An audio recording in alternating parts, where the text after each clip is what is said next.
Olá, pessoal. Hoje nós vamos falar um pouquinho sobre o livro Pedagogia da Autonomia, Saberes Necessários à Prática Educativa, do autor Paulo Freire.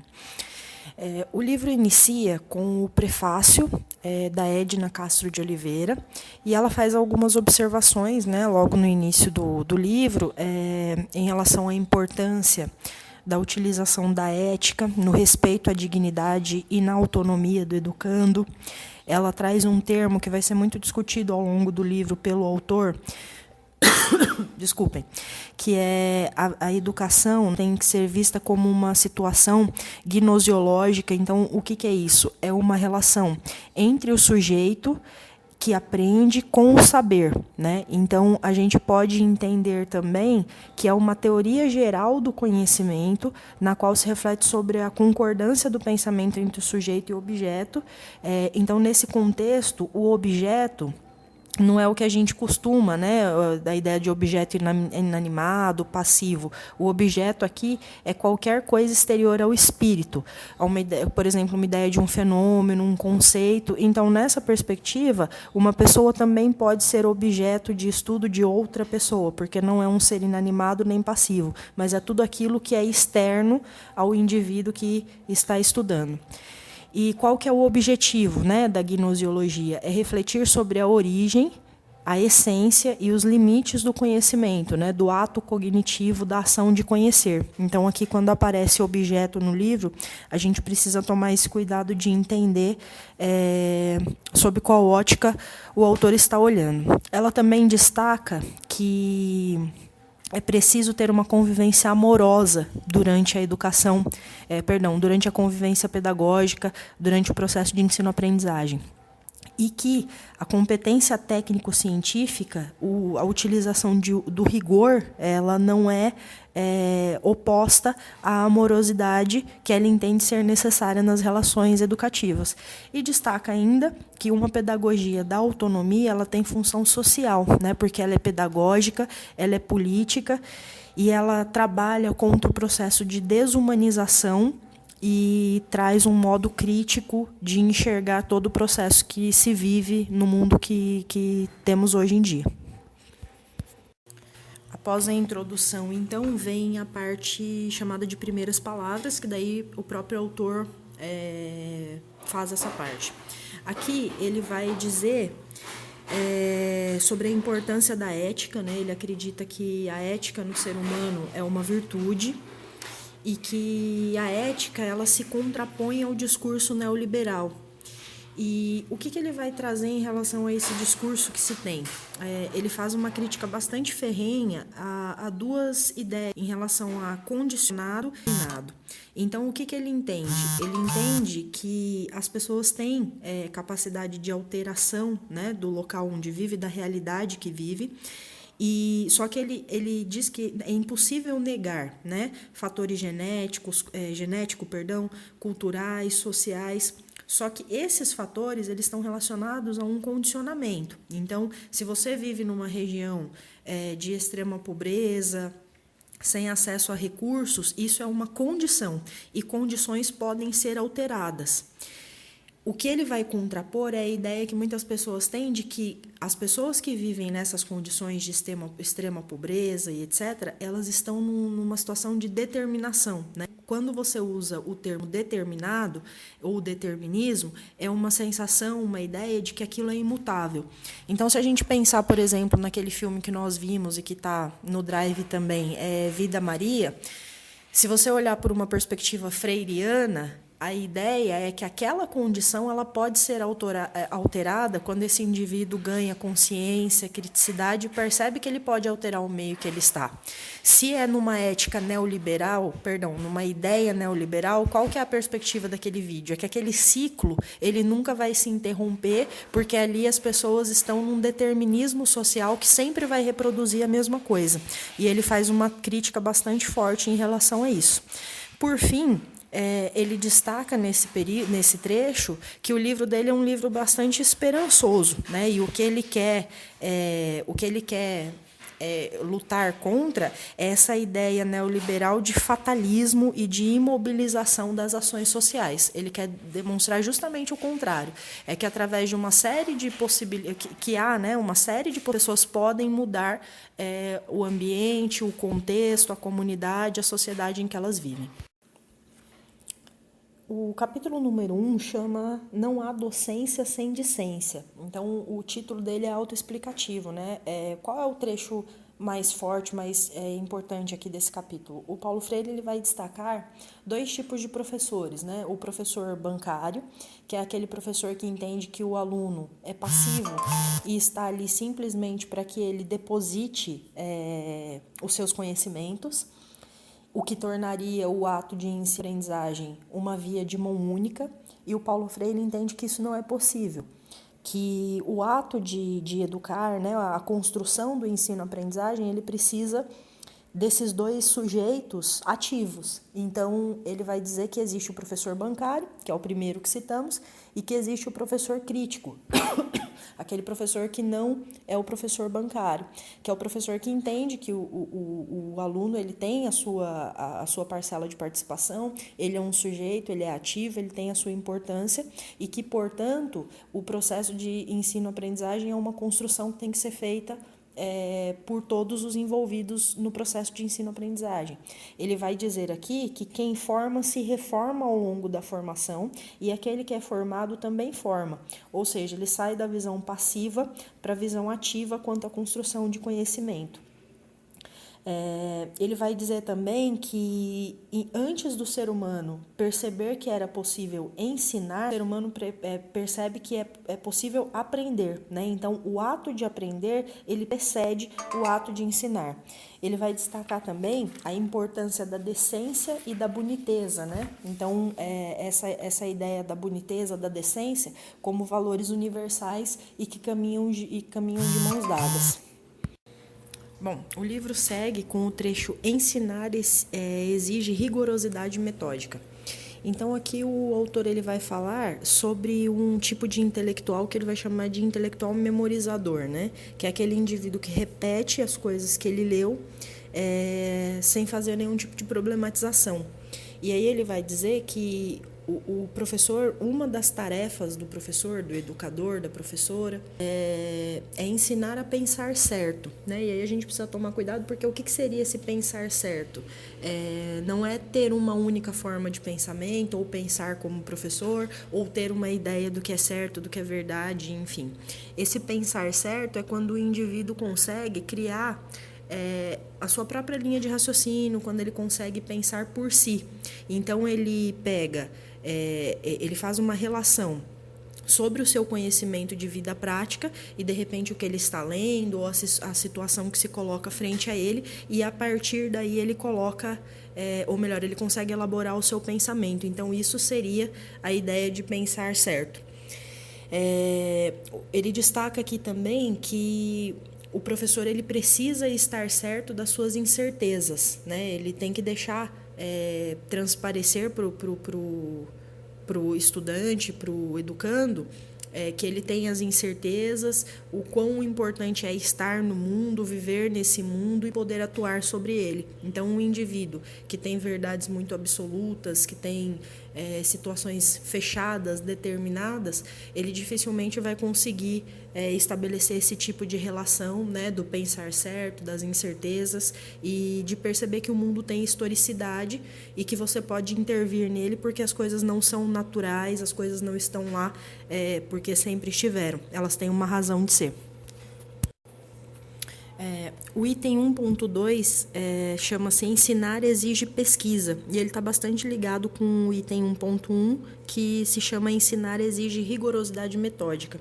Então, eu vou ler um trecho aqui para começar, tá, a falar sobre esse pedaço. Não há ensino sem pesquisa, e pesquisa sem ensino. Esses que fazeres encontram um no corpo do outro. Enquanto ensino, continuo buscando, reprocurando. Ensino porque busco, indago e me indago. Pesquiso para constatar, constatando intervenho. Intervendo, educo e me educo. Pesquiso para conhecer o que ainda não conheço e comunicar ou anunciar a novidade. Esse trecho está na página 29. E nessa parte do texto, o autor ele vai destacar a importância do senso comum. Então, ele destaca aqui que o senso comum do aluno precisa ser respeitado. E é importante a gente destacar que não é um respeito no sentido de que o senso comum do aluno é uma verdade cristalizada, não é isso. Mas que para que o aluno supere a ideia de superar, é que ele perceba que nesse senso comum, se ele problematizar, se ele pensar de uma maneira crítica, ele pode superar mesmo esse senso comum, mas que isso não é uma coisa automática que vai acontecer porque o professor diz, mas sim porque através do ensino-aprendizagem o aluno vai tornar o pensamento mais complexo. Só que num primeiro momento, né, na relação que se dá em sala de aula, que se a gente voltar precisa ter amorosidade, precisa ter ética, inserir o ensino comum, aceitar o senso comum, inserir o senso comum do aluno é bastante importante. E aqui ele também vai dizer que isso está relacionado com o que a gente viu no item passado, né? Essa questão da superação do senso comum, o senso comum como uma coisa boa e depois a consequente superação não automática, ela faz parte do pensar certo, do pensar crítico, né? O item 1.9 chama-se Ensinar exige o reconhecimento e a assunção da identidade cultural.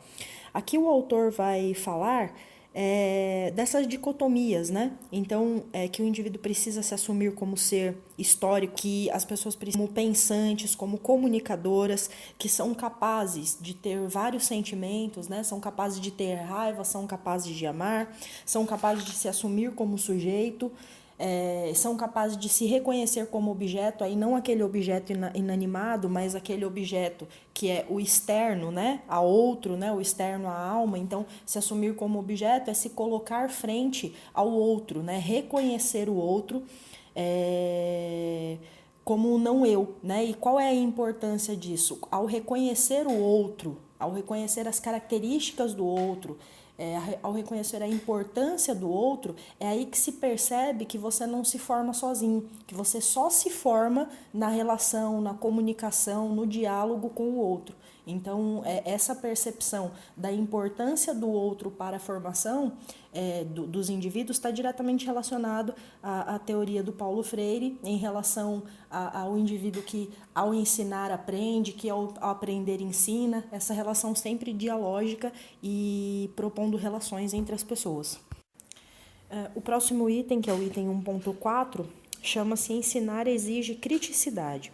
Eu vou ler um trechinho do livro que está na página 31. Não há para mim, na diferença e na distância, entre a ingenuidade e a criticidade, entre o saber de pura experiência feito e o que se resulta de procedimentos metodicamente rigorosos, uma ruptura, mas uma superação.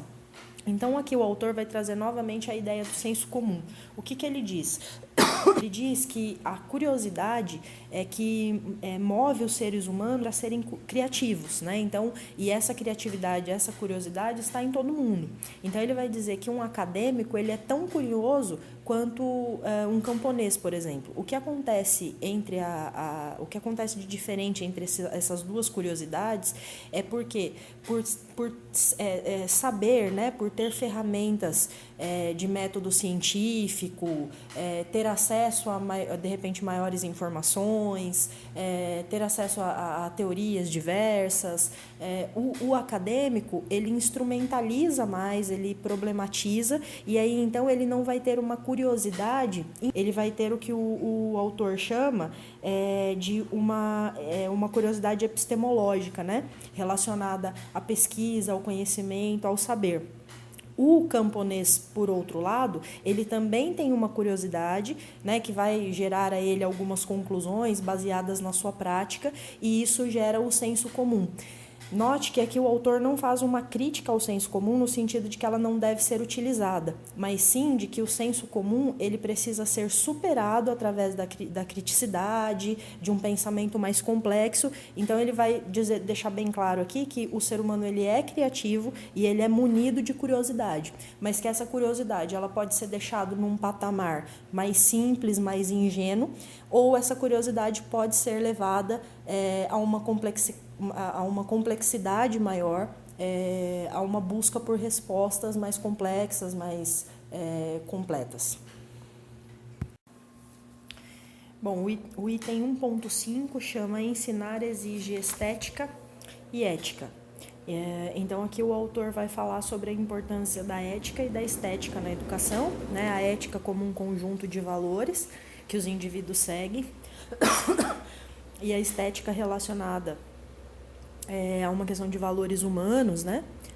Que a educação ela precisa ser estética, a boniteza e a decência andam de mãos dadas. E aqui ele também vai dizer da importância do indivíduo poder mudar de opinião, né? Que é um direito. Mas quando essa mudança vem através de um pensamento reflexivo, de um pensar certo, e você pode mudar de opinião, né? Ficar na mesma opinião não é sinal de inteligência ou de criticidade. Mudar de opinião desde que essa mudança tenha vindo através do pensamento, desde que essa mudança tenha vindo através do pensamento crítico, através de um novo olhar de mundo, ela é um direito, segundo o autor. O item 1.6 chama-se Ensinar a execução das palavras, pelo exemplo. Então, o autor vai dizer, basicamente a ideia do faço o que eu mando e não faço o que eu faço. Pensar certo também significa fazer certo, né? Então não adianta você dizer uma coisa e fazer outra, porque se as suas palavras elas não forem corporificadas nas suas atitudes, elas não possuem valor algum. No item 1.7, chamado Ensinar exige risco, aceitação do novo e rejeição a qualquer forma de discriminação, o autor tenta problematizar a ideia de um argumento novo e um argumento velho, né? Então, não é porque é novo ou argumento, ou conceito, ou ideia, ou prática, que ela deve ser aceita sem ser problematizada, sem que haja uma reflexão sobre essa novidade. Assim como o fato de ser velho não pode gerar uma rejeição imediata, porque mesmo sendo velho, ela pode ter um valor e uma marca no tempo que faz com que continue novo, né? Então, ele tenta problematizar essas duas palavras, né? De que o novo não pode ser aceito só por ser novo e nem o velho tem que ser rejeitado só por ser velho. É preciso sempre refletir e problematizar. Destaca também que está relacionado ao pensar certo a ideia da humildade e está acompanhado do pensar errado e do fazer errado a ideia da arrogância, porque segundo o autor, pensar certo vem sempre do conviver e do fazer, e não é possível fazer isso sem humildade. O pensar certo ele é dialógico e não polêmico. O item 1.8 chama-se Ensinar exige reflexão crítica sobre a prática. Aqui o autor vai traçar a relação que precisa existir entre o aprendiz e o formador. O que ele vai colocar como papel do formador aqui? Que o formador ele precisa contribuir para que o aprendiz supere o seu saber ingênuo. E ao superar o seu saber ingênuo, ele chegará ao saber crítico. Como que ele inicia, né? Qual que é o primeiro passo para ele saber, né? Independente do ingênuo ou do crítico? Ele precisa ter curiosidade. E aí, através da reflexão, do pensamento crítico, da reflexão sobre a prática, ele vai ter um pensamento mais complexo que vai chegar a esse pensamento crítico, ao que ele vai chamar de curiosidade epistemológica, que está ligado a um dos outros pontos que já foram tratados, aquela questão do saber. Aí ele dá o exemplo do saber do camponês como um saber ingênuo e o saber do acadêmico como um saber mais complexo por conta de ferramentas, enfim, metodologias de estudo. Então aqui ele vai novamente tocar nesse ponto, que é preciso superar esse saber ingênuo e se alcançar um pensamento mais complexo através do pensamento e do saber crítico. Ele também vai destacar um ponto que é bem interessante, que é a questão de haver um impulso, né, para que o aprendiz, para que o indivíduo, ele consiga ter um pensamento mais complexo e também que ele consiga alterar a realidade em que ele está. Esse impulso, ele geralmente virá em forma de sentimento, né, através da emoção. E aí ele dá um exemplo, por exemplo, da raiva. Então, assim, a raiva, ela pode ser um impulsionador, uma mola mesmo propulsora, para que o indivíduo consiga alterar, né, algumas realidades que ele, por exemplo, sente raiva. Então, frente a uma situação de injustiça, é interessante que o indivíduo tenha raiva, para que aquilo não aconteça, para modificar aquilo. Só que o que o autor vai deixar claro? Que essa raiva ela não pode se transformar e nem se tornar no que ele vai chamar de odiosidade. Então, essa ideia do ódio seria aquela raiva negativa, né, que estagna o indivíduo, que deixa ele preso nesse único pensamento. E a raiva positiva seria aquele sentimento que faz com que o indivíduo queira alterar a realidade que está frente a ele. O item 1.9 chama-se Ensinar exige o reconhecimento e a assunção da identidade cultural. Aqui o autor vai falar dessas dicotomias, né? Então, que o indivíduo precisa se assumir como ser histórico, que as pessoas precisam como pensantes, como comunicadoras, que são capazes de ter vários sentimentos, né? São capazes de ter raiva, são capazes de amar, são capazes de se assumir como sujeito, são capazes de se reconhecer como objeto, aí não aquele objeto inanimado, mas aquele objeto que é o externo, né, a outro, né, o externo à alma. Então, se assumir como objeto é se colocar frente ao outro, né, reconhecer o outro como não eu, né? E qual é a importância disso? Ao reconhecer o outro, ao reconhecer as características do outro, ao reconhecer a importância do outro, é aí que se percebe que você não se forma sozinho, que você só se forma na relação, na comunicação, no diálogo com o outro. Então, essa percepção da importância do outro para a formação dos indivíduos está diretamente relacionado à teoria do Paulo Freire em relação ao indivíduo que, ao ensinar, aprende, que ao aprender, ensina. Essa relação sempre dialógica e propondo relações entre as pessoas. Agora nós vamos para o capítulo 2, que chama-se Ensinar não é transferir conhecimento.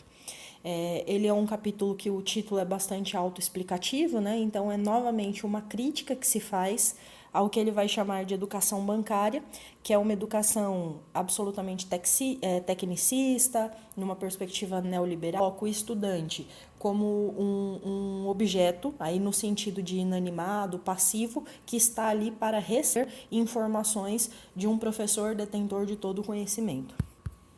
O autor traz ainda, né, a ideia de que um professor que pensa certo, né, um professor que não é um professor bancário, ele deve saber ouvir, ele deve saber respeitar a todos e os seus conhecimentos, e que esse professor ele não deve e não pode menosprezar ninguém, né? E aí uma frase que encerra e traz bastante do que é esse capítulo, saber que ensinar não é transferir conhecimento, mas criar as possibilidades para a sua própria produção ou a sua construção.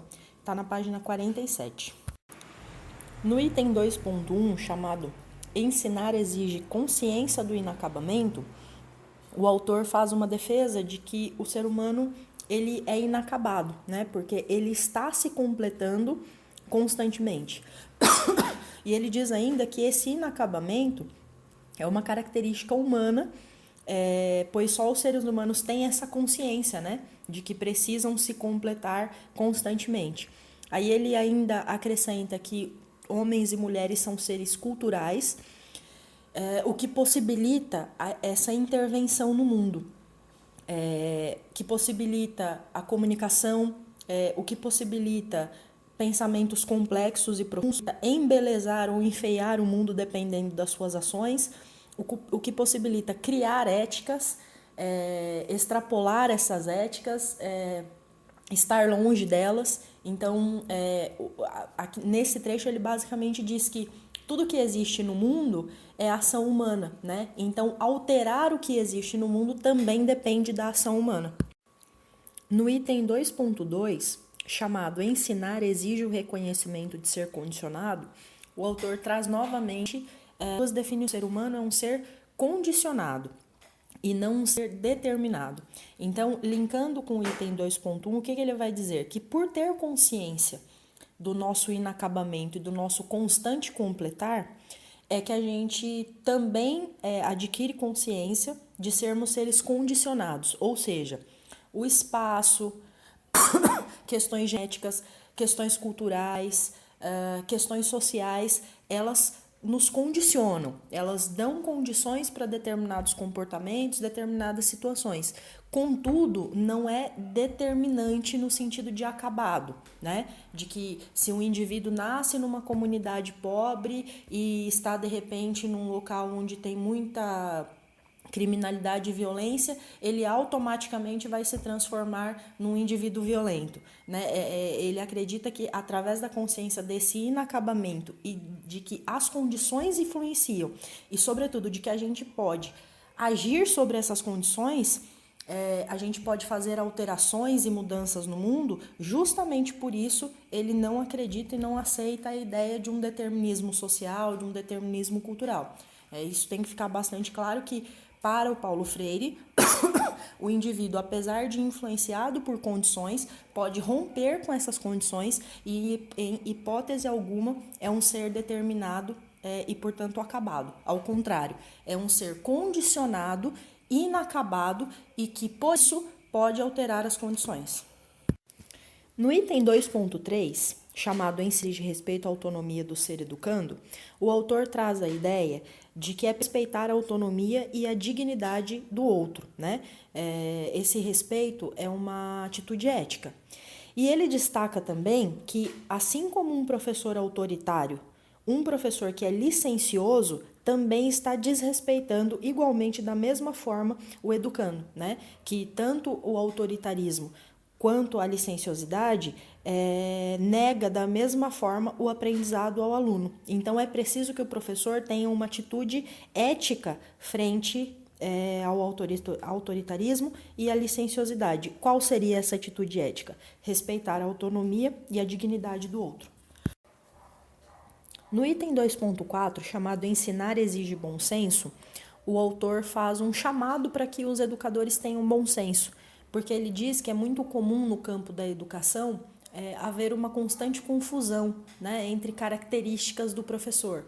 Então, entre autoridade e autoritarismo, autoridade e licenciosidade. Então, o que ele diz? Ele diz que a única forma de você regular isso, né, até que ponto você tem autoridade, até que ponto você é autoritário, é através da prática do bom senso, né? Então, é na prática, no dia a dia, é que através de um julgamento crítico do seu bom senso, que você vai conseguir regular essas questões. Então, eu vou ler aqui um trecho que diz assim: o exercício do bom senso, como o qual só temos o que ganhar, só se faz no corpo da curiosidade. Nesse sentido, quanto mais põe em prática de forma metódica a nossa capacidade de indagar, de comparar, de duvidar, de aferir, tanto mais eficazmente curiosos nos podemos tornar e mais crítico se pode fazer o nosso bom senso. Então, ele diz aqui que o bom senso se desenvolve na prática. No item 2.5, chamado Ensinar exige humildade, tolerância e luta em defesa dos direitos dos educadores, o autor faz uma espécie de chamamento, né, aos educadores para que esses defendam a sua profissão. Só que ele faz uma observação, né? Ou melhor, ele faz algumas observações. Uma delas é que é importante não se ter aquele sentimento fatalista, né? De que não há o que fazer. Porque, novamente, a teoria freiriana, ela defende de forma bastante clara a ideia de que os seres humanos têm poder de ação e de alteração da realidade. E aí ele diz que se o indivíduo está descontente, né, com as possibilidades éticas, práticas de trabalho, esse indivíduo pode tomar dois caminhos. O primeiro é abandonar a educação e o segundo é, com idoneidade, lutar por ela, né? Então, nunca tratar a educação como um bico, porque ele entende que isso é uma violência, uma afronta a si próprio como educador e, sobretudo, aos educandos. No item 2.6, chamado Ensinar exige apreensão da realidade, o autor fala sobre a necessidade do professor conhecer a natureza da sua prática e se mover com clareza nela. Ou seja, o professor precisa ter conhecimentos, né, conhecer as técnicas de ser professor. O autor destaca ainda que a educação, ela tem... Então, mais uma vez, voltando a esse conceito, né, de que a teoria do conhecimento humano, teoria que se volta para uma análise reflexiva acerca da origem, natureza, e essência da ação cognitiva, do ato de conhecer e do conhecimento humano. Aí agora eu vou fazer a leitura de um trecho. Especificamente humana, a educação é gnosiológica, é diretiva, por isso política. É artística e moral, serve-se de meios, de técnicas, envolve frustrações, medos, desejos. Exige de mim, como professor, uma competência geral, um saber de sua natureza e saberes especiais ligados à minha atividade docente. Então, de novo, aqui ele reafirma, né, a necessidade do professor ter os conhecimentos gerais, né, ter uma competência geral para exercer a profissão de professor, traz novamente o conceito de educação gnosiológica e ele destaca a educação como um ato político. No item 2.7, chamado Ensinar exige alegria e esperança, o autor defende que, ao nascer, o ser humano é um ser cheio de esperança e que, no decorrer da vida, dependendo das situações, dependendo da realidade que o cerca, ele vai se tornando desesperançado. Então, ele pensa ao contrário do que geralmente se diz, né? Que a gente vai ganhando esperança ao longo da vida, mas ele entende que nós somos todos seres esperançosos, que por muitos motivos podemos nos tornar seres desesperançosos. E diz mais uma vez, né, que problematizar, pensar de maneira reflexiva sobre a realidade faz com que a gente tenha esperança, com que a gente tenha sonhos, tenha utopia. E ele faz novamente uma crítica àqueles que enxergam o futuro como algo inexorável, imutável, porque esse indivíduo que vê o futuro dessa forma perde a capacidade de sonhar, perde a capacidade de ter esperança. No item 2.8, ensinar exige a convicção de que a mudança é possível, o autor diz o seguinte: o mundo não é, o mundo está sendo. Então aqui ele diz que a gente, ao constatar, né, que a gente pode agir sobre as coisas e não simplesmente aceitá-las, a gente ganha e muito no nosso poder de ação e a gente percebe que a gente pode mudar, né, o mundo, o local onde está, e que para educar você precisa ler o mundo e a vida, né, e só então conseguiremos alterá-lo. No item 2.9, que significa ensinar exige curiosidade, então o autor retoma aquela ideia, né, de que o ser humano é um ser curioso, e aí ele diz aqui que se o educador ele começa a tomar uma série de medidas autoritárias, ele acaba negando a curiosidade do estudante, e ao negar a curiosidade do estudante, ele impede, né, que esse estudante tenha uma... Consequentemente, ele nega a sua própria curiosidade. Então o autor diz assim: se há uma prática exemplar como negação da experiência formadora, é a que dificulta ou inibe a curiosidade do educando e, em consequência, a do educador. Isso está na página 84. Capítulo 3, que se chama Ensinar é uma especificidade humana. Nessa primeira parte, o autor fala da questão da autoridade e da segurança e da firmeza que o professor e o educador precisam ter, né? Ele precisa garantir com as suas decisões, né, o respeito à liberdade, e ele só será reconhecido como uma autoridade através do exercício da sua sabedoria. Então aqui ele destaca essa necessidade de sabedoria por parte do educador e uma autoridade que vai emergir não do autoritarismo e de atitudes não éticas e de pensar errado, mas sim de atitudes sábias, de uso de bom senso e de exercício da liberdade. No item 3.1, chamado Ensinar exige segurança, competência profissional e generosidade, o autor diz que são inconcebíveis essas características para o professor, a característica da arrogância e da mesquinhez, que o professor ele precisa exercer uma autoridade ética e democrática, né? Então ele será reconhecido por sua competência tanto nos estudos quanto a sua competência moral. No item 3.2, chamado Ensinar exige comprometimento, o autor fala sobre a necessidade do professor ter comprometimento e clareza da sua presença e, sobretudo, de que a sua presença ela é política. Então, é importante que ele aproxime o que ele diz do que ele faz. No item 3.3, ensinar exige compreender que a educação é uma forma de intervenção no mundo. O autor traz novamente essa ideia de que a educação ela é um princípio básico para se intervir no mundo, né? E que, portanto, ela nunca pode ser neutra, porque ele entende que a neutralidade é uma ideia de indiferença, né? Então ele diz assim no trecho que está na página 99, neutra, indiferente a qualquer dessas hipóteses, a da reprodução da ideologia dominante ou a de sua contestação, a educação jamais foi, é ou pode ser. É um erro decretá-la como tarefa apenas reprodutora da ideologia dominante, como o erro é tomá-la como uma força de desocultação da realidade, a atuar livremente, sem obstáculos e duras dificuldades, erros que implicam diretamente visões defeituosas da história e da consciência. Então aqui novamente o autor defende, né, a questão da educação ser política e do educador ter clareza de que lado que ele está, quais os princípios ele está defendendo, que ele precisa ser ético, que ele precisa ser moral, que ele precisa respeitar o aluno, respeitar a dignidade do aluno e os saberes de todos. No item 3.4, chamado Ensinar exige liberdade e autoridade, o autor novamente traz a ideia de que a liberdade não está e não pode estar acima de qualquer limite, né? Então, ele destaca a necessidade do professor se livrar dessa liberdade e licença, autoridade e autoritarismo, e diz que é função do educador, do professor, assim como também a educação dos pais, possibilitar que os indivíduos tenham a experiência de liberdade, mas que junto com essa experiência de liberdade, eles tenham consciência de que os seus atos terão consequências. No item 3.5, chamado Ensinar exige tomada consciente de decisões, o autor trata novamente sobre a ideia de que a educação ela é política. Por que ele diz isso? Porque a educação ela não é política quando um professor, por exemplo, decide ser um ativista e a trata como política. Ele diz que é algo maior, a educação é política na sua essência. Então, o que significa isso?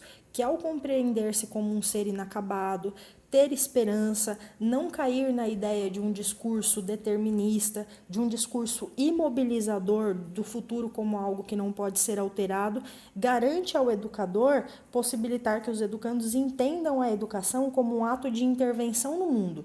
E essa perspectiva de que a educação é a possibilidade de um ato de intervenção no mundo é a sua natureza política.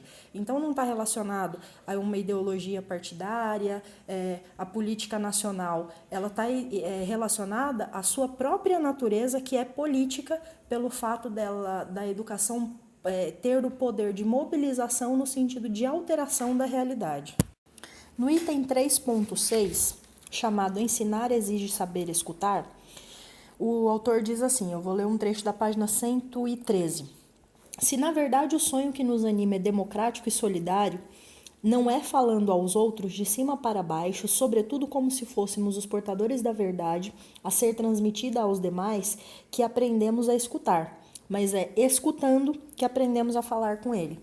Então aqui o autor destaca que ele entende que vive-se tempos de asfixia da liberdade, que os sonhos individuais estão superando, né, os sonhos coletivos, a ideia de democracia, e ele afirma que não tem mais uma figura despótica ou ditatorial impondo a sua força sobre as pessoas, mas que tem uma espécie de domesticação alienante, né, que se manifesta através da burocracia, através da televisão, que passa uma ideia de que o mundo é algo consumado, e isso impede que as pessoas tenham uma mobilidade, né, uma perspectiva de que elas podem agir sobre o mundo.